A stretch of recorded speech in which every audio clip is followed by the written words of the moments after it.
Hey y'all, welcome back to InDFlix, Love Island USA Season 8, Episode 23. I don't even know where to begin because Episode 23 gave us heartbreak, healing. We got Megan the Stallion, cake flying everywhere, and then producer said, you know what? Let's bring Casa Amor back into the villa. This episode was an emotional roller coaster from start to finish.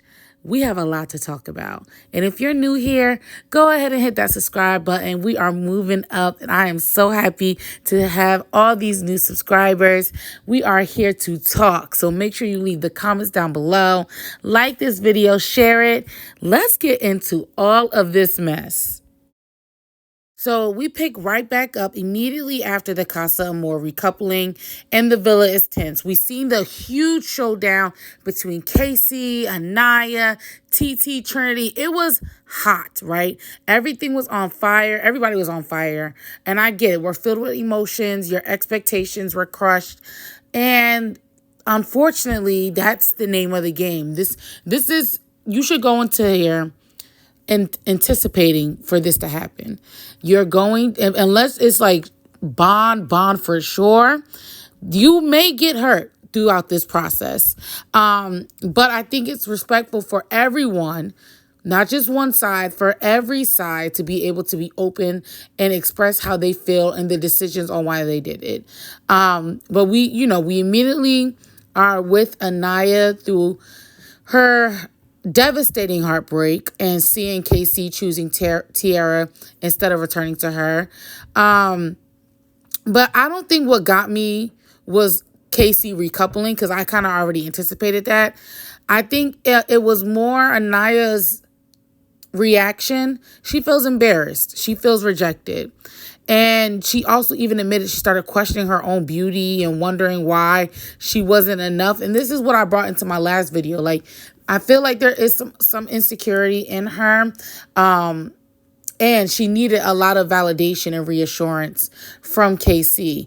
And reciprocity is real, right? Like, when you're in a relationship, you want to feel like the energy and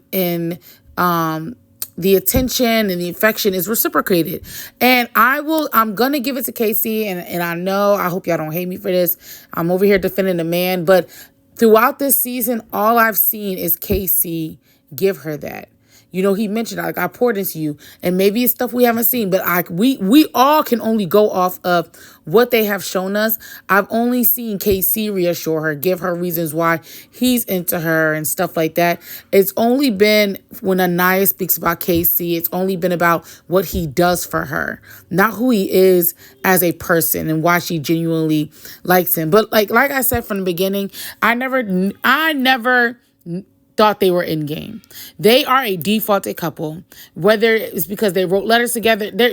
Both of them had nobody else. You know what I'm saying? So they are definitely a defaulted couple. But this is one of the saddest moments, I think, of the season for not just me, but everyone.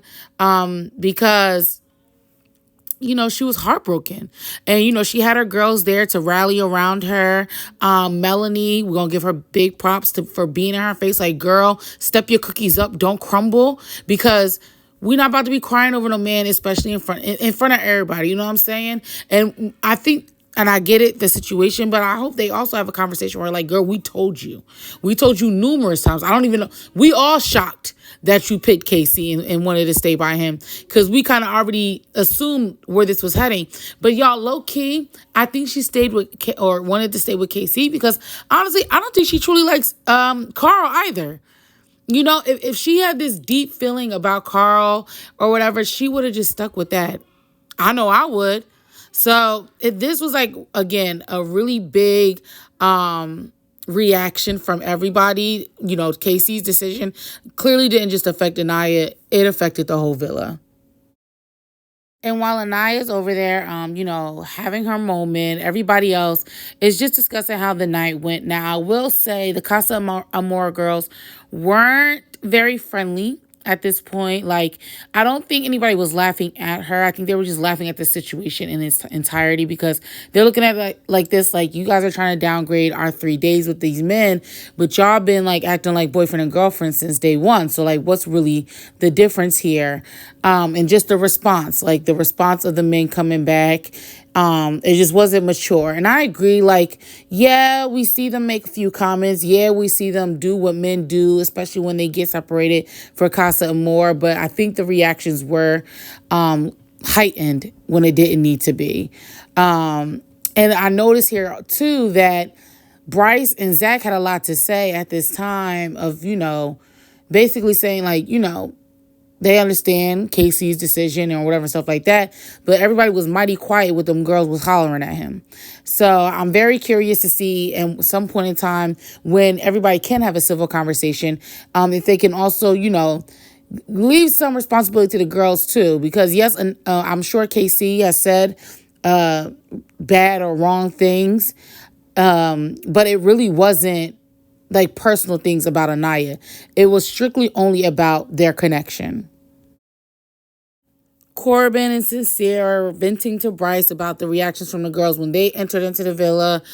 Corbin wasn't expecting Kenzie to get going at him the way he did, the way they did. Actually, all the girls kind of came at him.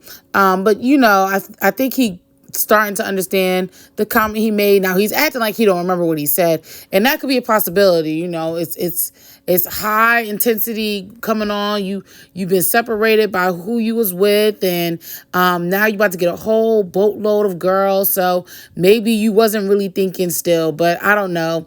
And this is serious issue is with Melanie. Yes, he came in happy, excited to couple back up with her, but Melanie also cussed him out because she's just tired of playing these games with him and him just not being strictly for her.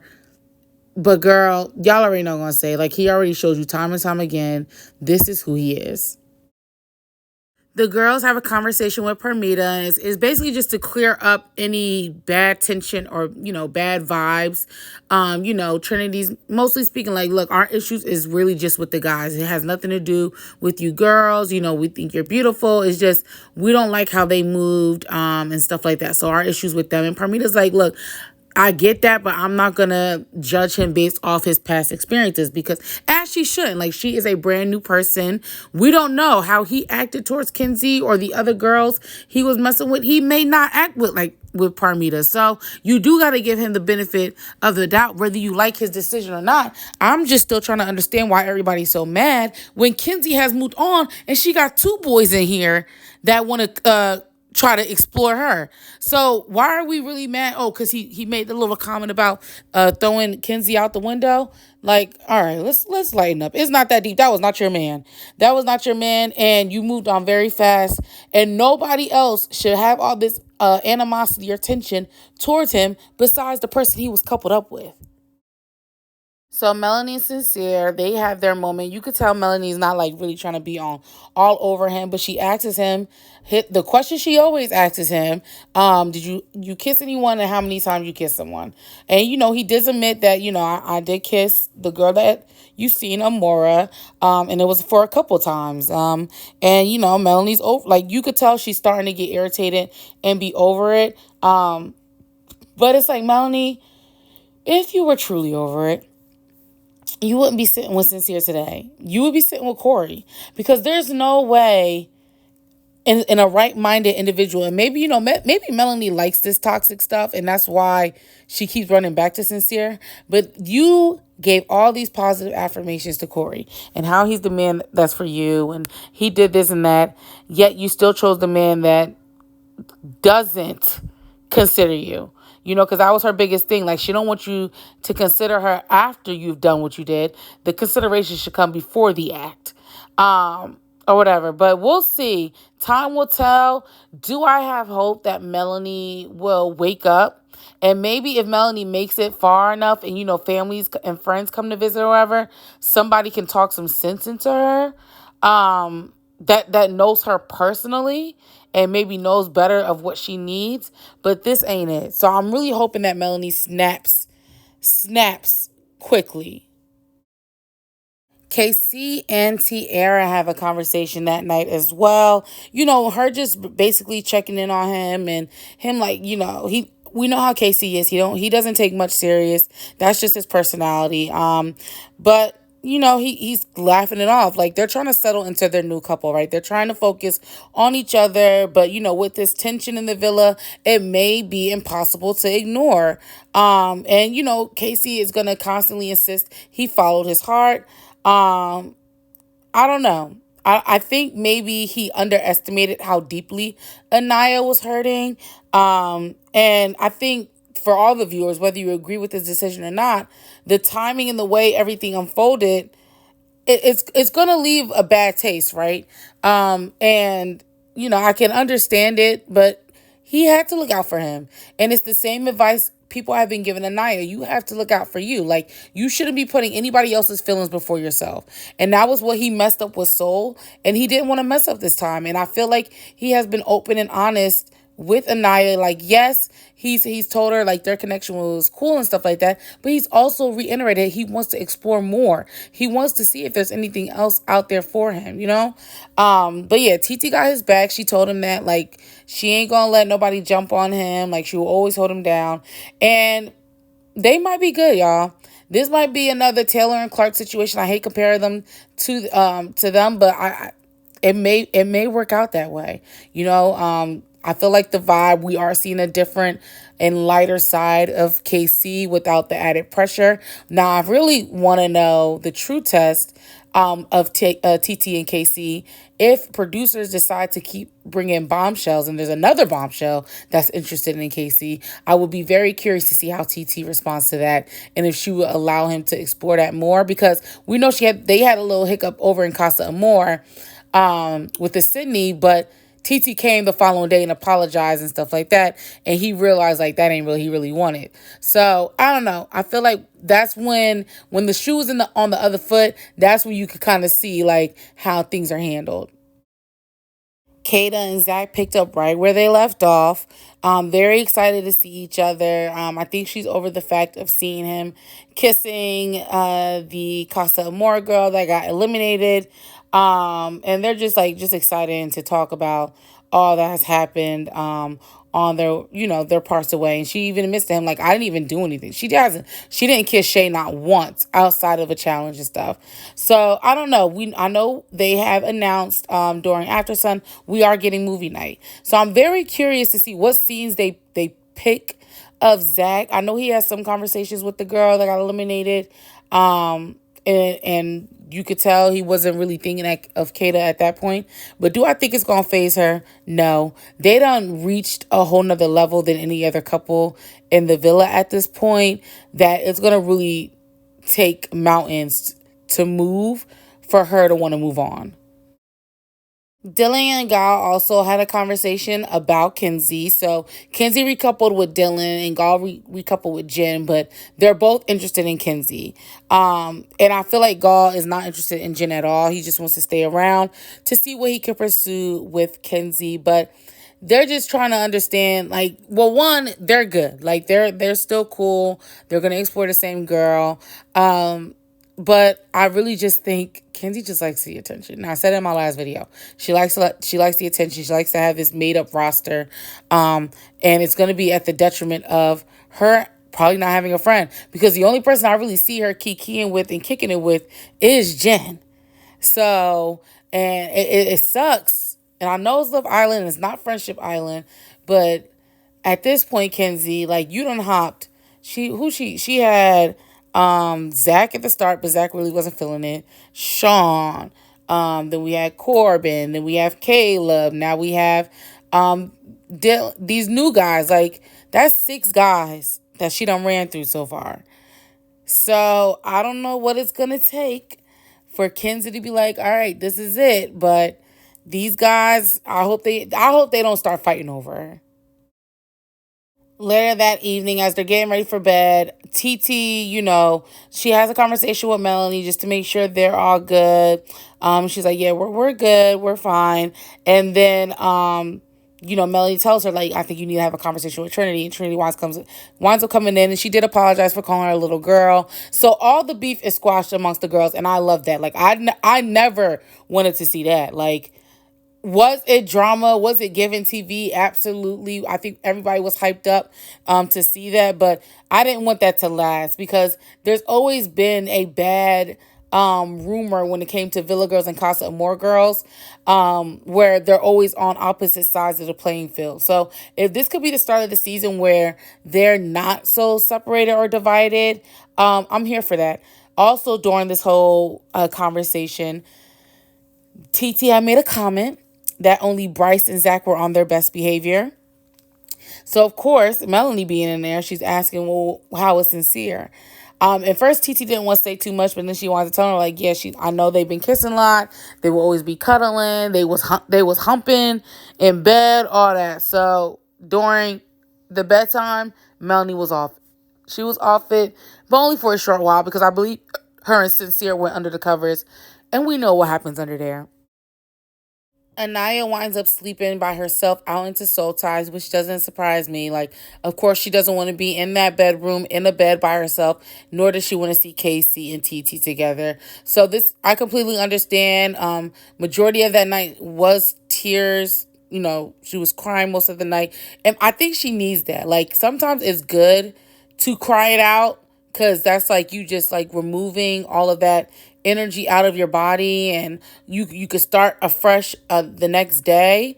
So I'm glad she took that time to herself, and she did, because she was first saying she wanted to go home, but it's nobody's fault, right? This is a sucky situation. You just got to start making positive strides towards another experience or another opportunity. We got our first I love you in the villa coming from Zach Takeda.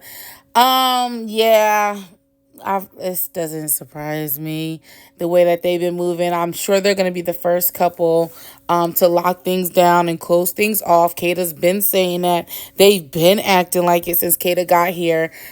So hooray for them. But is that who Zach truly wants to be with? The following day, Anaya's having a discussion with Zach and Sincere, which I just found a little off-putting. It's very unfortunate, but she was just expressing how much she doesn't feel beautiful. She doesn't feel chosen. Her and Casey still have not had a conversation yet, which I don't even know if it's the right time still because everything's still so fresh. And Sincere and Zach's trying to reassure, like, no, we don't want you to feel that way. Like, but this is again just more confirmation of what I said before. She has an insecurity. You know what I'm saying? Like, I get it. Maybe you really like this kid. Maybe you liked him more than he liked you.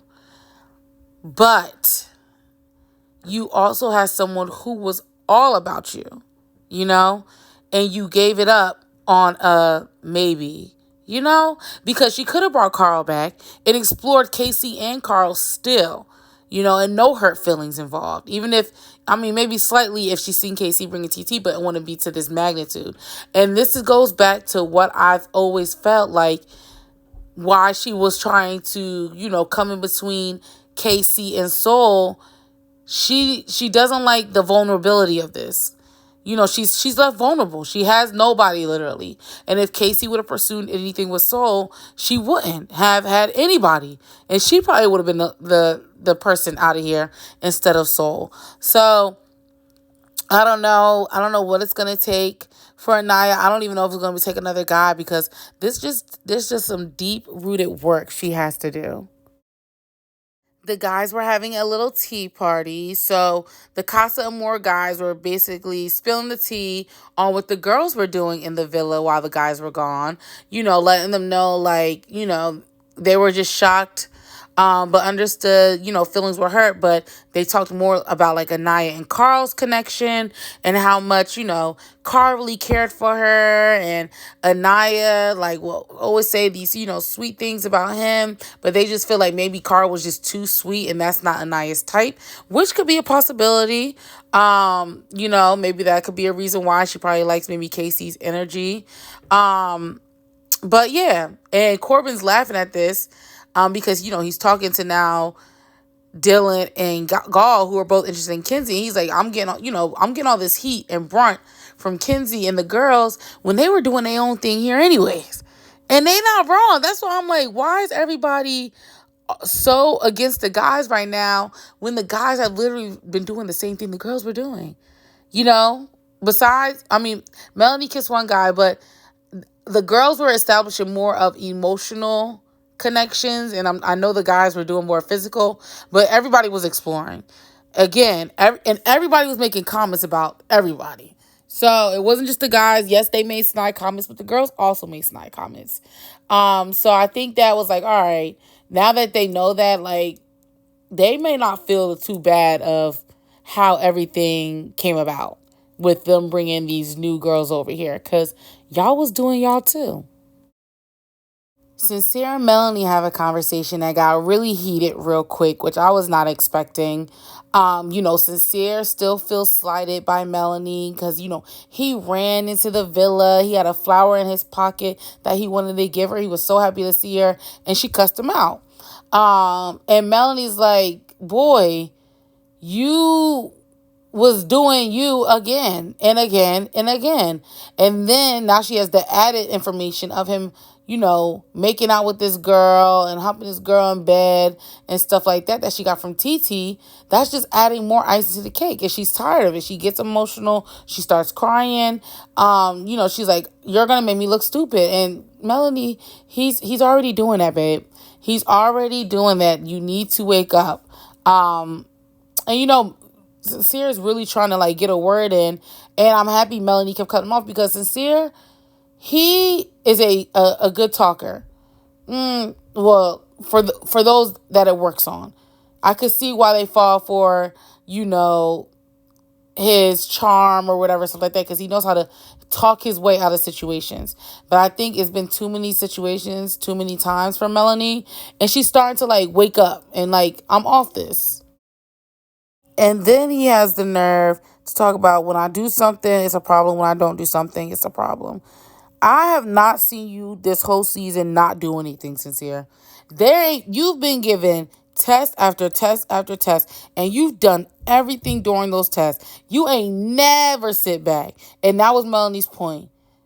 Zach and Bryce, sure, they try to explore the other girls, but they didn't take it as far. They wasn't making out with the girls in bed. They wasn't helping these girls in bed. You know what I'm saying? Like, you will take it all the way to the max, and you can do that. But let it be known that that's what you're going to do.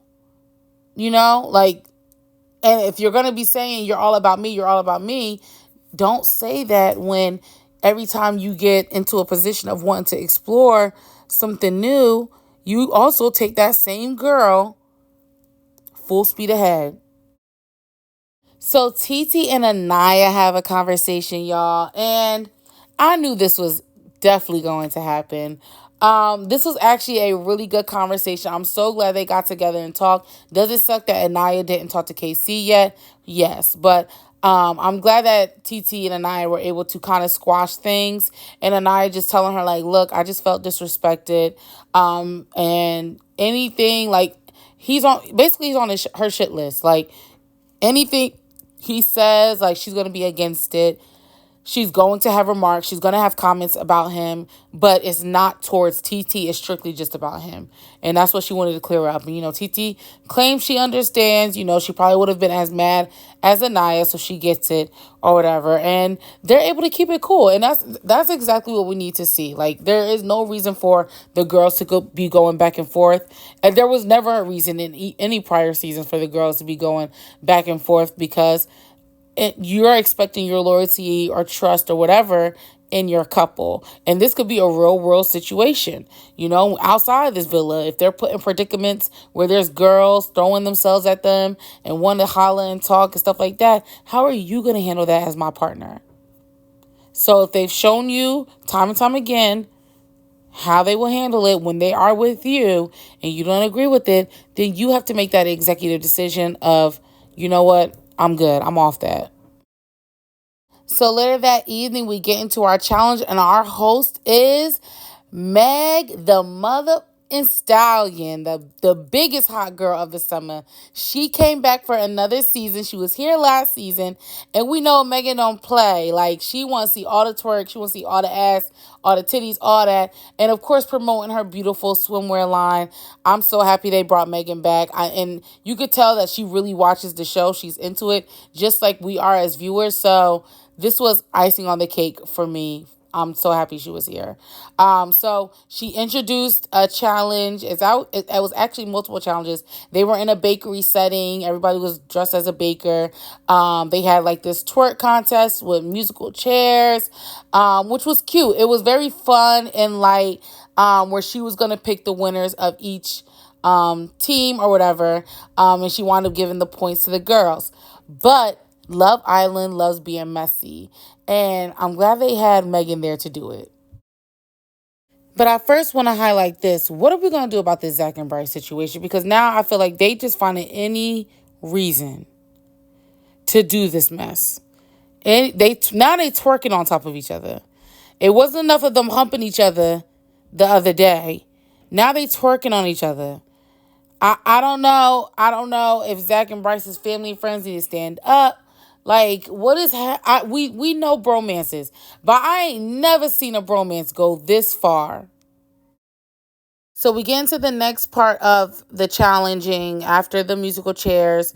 The guys and the girls have the opportunity to throw cakes at the girls or squeeze cream on the guys. Sincere was a guy that got cream squeezed on him. TT actually did it. And she called him two-faced. And this man had the nerve to say, I tell the truth but not the whole truth. So what do you call that? Sincere? Oh my gosh. What do you call that? And again, even stuff like that, Melanie still probably wouldn't pick it up. Like, he has been two-faced. He tells one thing to one person, another thing to another person, another thing to another person, and another thing to another person. I can't wait for movie night. During KC's turn, he picks up the cake and he actually tries to throw it at Trinity. Just basically how outspoken she was the other night. He winds up missing, but this still didn't stop her from speaking her mind. She went fully in on him again, and then Aniya also sidebarring it. And it's just like, okay, now it's getting to a point. Like, how much longer are we going to continuously be mad at KC for his decision? Like, can we be done with it? Because then it can start getting boring. You know what I'm saying? Like, I get it. Anaya, you are hurt. Please, yes, get your revenge, get your lick back. But everybody else having all this animosity towards KC when your own man was also doing dirt, it will never make sense. So Anaya winds up getting her lick back and she squirts KC with the cream. She calls him the B word. And I'm like, all right, maybe she'll be done with it. He tried to hide his face. And the other guys are like, look, just take it as a man. Take it like a man. Just take it. Like, you messed up. This is where we're at right now. So I hope, because she was able to get that off, Anaya can officially move on. So by the end of the night, Megan announces that, America had a chance to vote and we could bring someone back to the villa from Casa Amor. And then, boom, we have our two bombshells that left the villa pop out. We have Carl, which we know Carl is the one that was for Anaya. And she was ecstatic. Like, that was the first smile we've seen Anaya have since Casey coming back into the villa. Good for her, right? Good for her. We'll see if Carl is going to remain open to getting to know her, because he's coming in on behalf of America, not because of Anaya. So I'm very curious to see what his thoughts and feelings are once he gets out of this cake topper and has this conversation with her. And then we have Amora, and Sincere was not Happy about that. I'm here for it. This is what I voted for anyways. One, do I think Amora is going to give Sincere another chance? Absolutely not.